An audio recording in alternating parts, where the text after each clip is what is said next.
नया तरमीम केस की समाअत के दौरान अदालत ने इमरान खान और पीटीआई के कंडक्ट पर सवालात उठा दिए। जस्टिस मंसूर अली शाह ने रिमार्क दिए कि इमरान खान और उनकी पार्टी ने नैब तरमीमी बिल पर वोटिंग से इज्तनाब किया। क्या वोटिंग से इज्तनाब करने वाले अदालत में हक का दावा कर सकते हैं?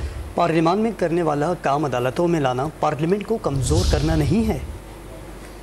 चीफ जस्टिस पाकिस्तान उमर अता बंदियाल की सरबराही में 3 रुकनी बेंच ने नैब तरामीम के खिलाफ इमरान खान की दरखास्त पर समाअत की। जस्टिस मंसूर अली शाह ने इस्तफसार किया कि क्या कोई रुकन असम्बली पार्लियामान को खाली छोड़ सकता है? क्या अवामी एतमाद के अमीन का पार्लियामेंट का बाइकाट करना दुरुस्त है? क्या कानून साजी के वक्त बाइकाट करना फिर अदालत आ जाना पार्लियामानी जमहूरियत को कमजोर करना नहीं? कैसे तयन होगा कि नैब तरामीम अवामी मफाद और अहमियत का केस है? जस्टिस मंसूर अली शाह ने रिमार्क्स कि अवामी मुफाद का तयन किया अदालत में बैठे 3 जजेस को करना है। हर लीडर अपने इक़दामात को दुरुस्त कहने के लिए आइन का सहारा लेता है। शायद इमरान खान को मालूम था कि वो पार्लियामेंट में कामयाब नहीं हो सकते तो अदालत आ गए। जस्टिस एजाजुल एहसन ने रिमार्क्स दिए कि इमरान खान के कंडक्ट पर सवाल तब उठता अगर नैब तरामीम से इनको कोई जाती फायदा होता। बज़ाहिर दरखास्त गुजार का नैब तरामीम से कोई जाती मुफाद मुंसलिक नहीं लगता।